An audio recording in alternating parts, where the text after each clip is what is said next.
अगर कोई ऐसे विधायक हैं जो लगता है कि भारतीय जनता पार्टी से जुड़ना चाहते हैं तो जुड़ सकते हैं, लेकिन आज जो माननीय विधायक आए हैं वो अपनी अपनी समस्याओं को लेकर आए थे, अपने क्षेत्र की समस्याओं को लेकर आए थे और उन्हें भरोसा है कि हमारी सरकार सबकी सुनती है, सबके लिए करती है। देखिए, कुल मिलाकर ये पूरे देश के लिए एक बेहतर बजट है। हम तो माननीय प्रधानमंत्री जी को, माननीय वित्त मंत्री जी को इसके लिए बधाई देते हैं। आज से 15 वर्ष पहले बिहार में कोई आधारभूत संरचना नहीं थी, उसको हमने विगत 15 वर्षों में रिस्टोर करने का काम किया। अब ये परिस्थिति बनी है कि अब यहाँ उद्योग धंधे लग सकते हैं। मेरे साथ इस वक्त बिहार के उप मुख्यमंत्री तारकिशोर प्रसाद हैं, जिनसे बिहार की सियासत पर चर्चा होगी। और चूंकि ये वित्त मंत्री भी है, इसलिए जो आम बजट पेश किया गया है उसको लेकर के भी मैं कुछ सवाल करना चाहूँगी। और फिलहाल जनता दरबार यहाँ पर लगा हुआ है, हर मंगलवार को ये जनता दरबार लगाते हैं, जहाँ पर शिकायतें सुनते हैं, इसको लेकर थोड़े व्यस्त नजर आ रहे हैं। सर, सबसे पहले तो आज 3 विधायक आरजेडी के आपसे मिलने आए थे, इसके क्या मायने निकाले जाए? नहीं, कोई मायने नहीं निकालना है। बिहार में एनडीए की सरकार है और बिहार विधानमंडल के सभी माननीय सदस्य लाखों लोगों को रिप्रेजेंट करते हैं और हमारा दायित्व है कि उनकी शिकायत को सुनकर उसका निष्पादन करें। और वो आए हैं तो हमारी सरकार की ये साख है, हमारी साख है और मैं समझता हूँ कि इसका कोई राजनीतिक मायने नहीं निकालना चाहिए। इसका सिर्फ अर्थ इतना ही निकालिए कि हमारी सरकार आम लोगों के लिए और सभी दलों के विधायकों के आग्रह के आलोक में हमारी सरकार काम करती है। लंबे वक्त से कयास लगाया जा रहा है कि पार्टी का विस्तार हो, संगठन का विस्तार हो, इससे आप तो इनकार नहीं कर रहे ना बिहार? नहीं, देखिए, पार्टी का विस्तार हो तो हम अपने कार्यकर्ताओं के साथ पार्टी का विस्तार करते हैं, दूसरे दल के कार्यकर्ताओं के साथ थोड़ी विस्तार करते हैं। जो स्वेच्छा से वो आना चाहते हैं, हमारे दल के नीति और रीति के प्रति अपनी सहमति व्यक्त करते हैं, वो हमारे दल को ज्वाइन करते हैं।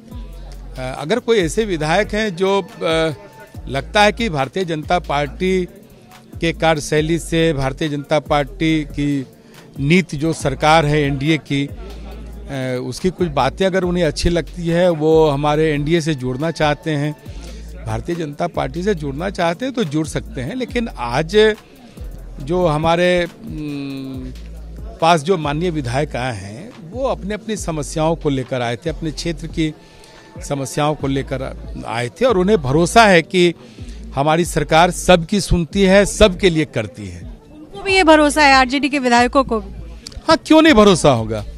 आखिर वो विधायक हैं, हम सरकार हैं। स्वाभाविक है कि उनकी जो कठिनाइयां हैं, उनके क्षेत्र में जो विकास के कई योजनाएं हैं, तो उसके कार्यान्वयन के लिए स्वाभाविक तौर पर हमसे मिलेंगे, इसमें कोई खराब बात नहीं है। सर, आम बजट पेश किया गया है, चूंकि आप बिहार का वित्त मंत्रालय संभाल रहे हैं। अब सबसे पहले तो आपसे प्रतिक्रिया जानना चाहूंगी कि बतौर वित्त मंत्री आपने बजट में क्या क्या देखा? नहीं, देखिए, यह बजट तो सबका साथ सबका विकास है और इस बजट में सबसे अच्छी बात लगी कि कोविड-19 के कारण जो पूरे देश का माहौल बना उससे बिहार भी प्रभावित हुआ, लेकिन हम सबों ने प्रधानमंत्री और मुख्यमंत्री के नेतृत्व में इसका सामना किया और इससे लोगों के जीवन को बचाने में एक हद तक हम सब कामयाब हुए। तो उसी आलोक में हमारी सरकार ने आज स्वास्थ्य पर सबसे ज़्यादा राशि का प्रावधान किया है।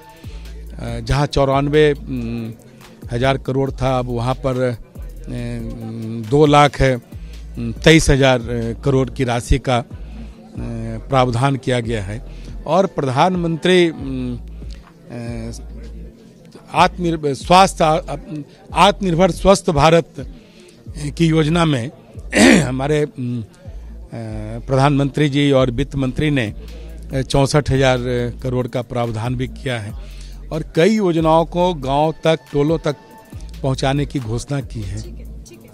आपका चूंकि बजट को देखने का एक पहलू है, मेरा सवाल यह है कि बिहार की अगर मैं बात करूं तो बिहार के हिस्से क्या आया?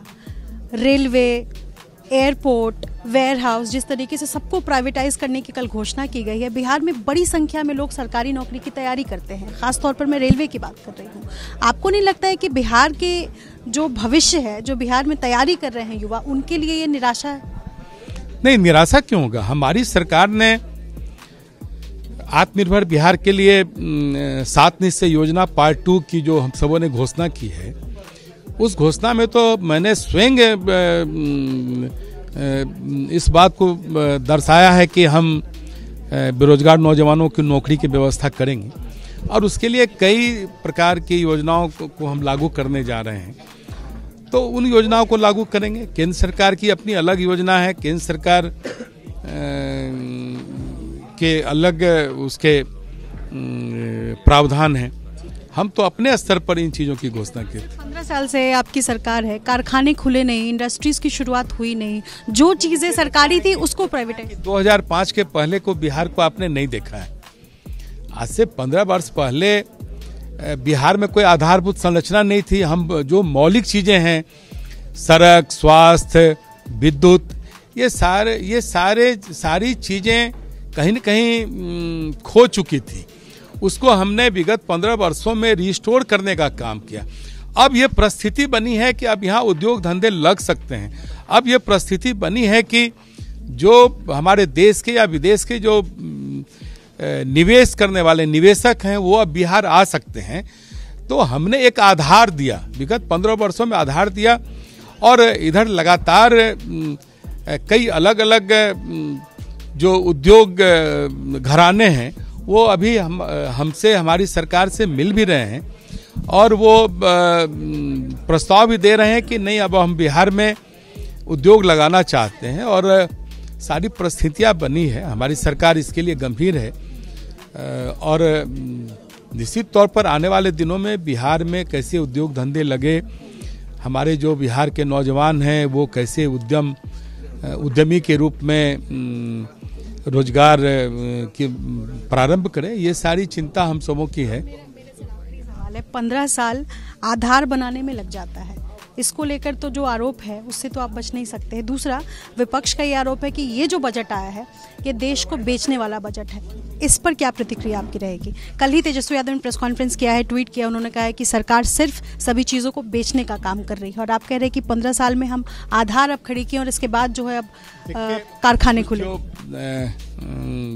बेचने की जहाँ तक बात है, भारत सरकार ने कई चीज़ों को बजट में प्रावधान किया, लेकिन नेता प्रतिपक्ष किन चीज़ों को खरीदते रहे हैं और किन लोगों से क्या क्या चीज़ बेचवाते रहे हैं, इसके बारे में एक बार उनसे बात कर लीजिएगा तो लगता है कि बहुत सारी चीज़ें आपको समझ में आ जाएगी।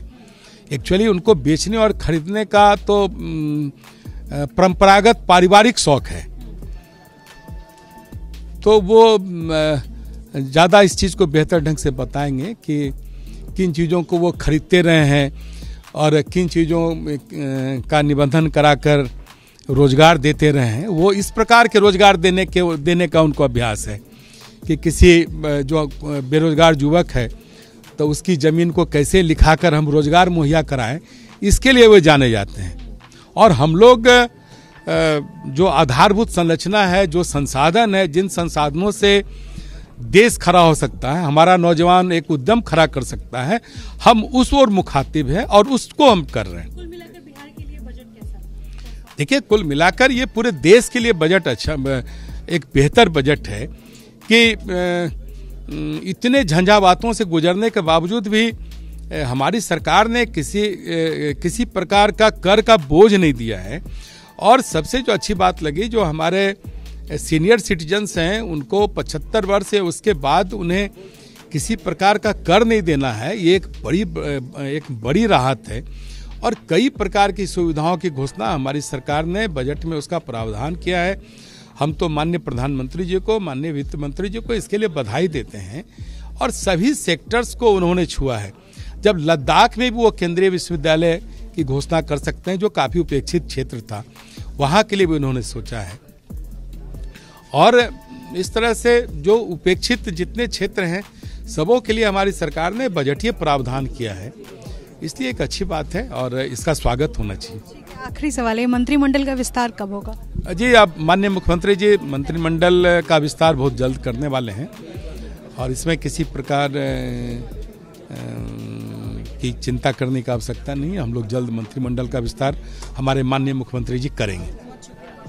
चलिए, तो ये बजट सिर्फ बिहार के लिए नहीं बल्कि पूरे देश को ध्यान में रखने वाला बजट है। बजट के अपने फायदे अपने नुकसान, लेकिन बिहार के लिए बजट जो है वो फायदेमंद है। बजट के फायदे गिना रहे हैं तारकिशोर प्रसाद। इसके अलावा बिहार की सियासत को लेकर उन्होंने कहा है कि मंत्रिमंडल का विस्तार जल्द होगा, लेकिन आरजेडी के विधायकों से मिलने का कोई भी राजनीतिक मायना नहीं निकाला जाए। अपने सहयोगी विशाल राय के साथ निधिश्री, एबीपी न्यूज, पटना।